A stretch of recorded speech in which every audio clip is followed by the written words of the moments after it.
ఉన్నోడు ఉండేడిస్తే లేనోడు లేకేడ్చిండని అసలే ఉన్నంతలో బ్రతుకుతుంటే ఏంటో ఈ బాధలు. ఈ గుడ్లు కూడా ఈ టైంకి ఇప్పుడే చెడిపోవాలా? అసలు సారీ, చెడిపోవడం ఏంటక్క అని అంటారేమో, ఖరాబ్ అవ్వాలా?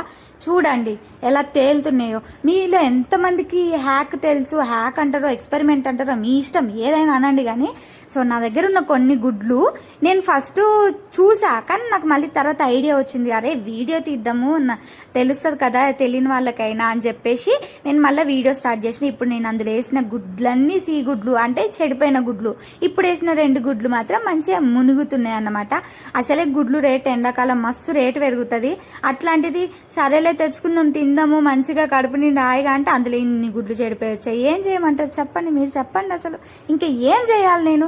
సో ఇప్పుడు అలా పైకి తేలిన గుడ్లు ఖరాబ్ అయిపోయినాయి, మునిగిన గుడ్లు మంచి. కాబట్టి మీకు ఒక్కసారి నేను పగలగొట్టి చూపిస్తా, అంటే చాలా తేలిన గుడ్డు నీలం ఎలా ఉంది, మంచిగా మునిగిన గుడ్డు నీలం ఎలా ఉంది అనేది. సో నా ఎక్స్ప్రెషన్స్ చూస్తేనే మీకు అర్థమైపోతుంది మ్యాక్సిమము. అంత ఘోరంగా ఉందండి బాబు. ఏంటంటే బాబు అలా ఉన్నాయి ఆ గుడ్లు. స్మెల్ కూడా అబ్బో ఎంత గలీజ్గా వస్తుంది అంటే అంత గలీజ్గా వస్తుంది.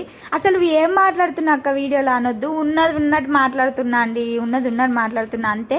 సో మీరైతే చూడండి 2 గుడ్లకి మీకు డిఫరెన్స్ అయితే అర్థమవుతుంది. సో మీకు ఎవరికైనా తెలియకపోతే ఇది చూసి నేర్చుకోండి. ఒకవేళ తెలిసిన వాళ్ళైతే మాకు తెలుసు అని కమెంట్ చేయండి. మొత్తానికైతే నా వీడియోకి లైక్ చేయండి అబ్బా ప్లీజ్. Bye, subscribe.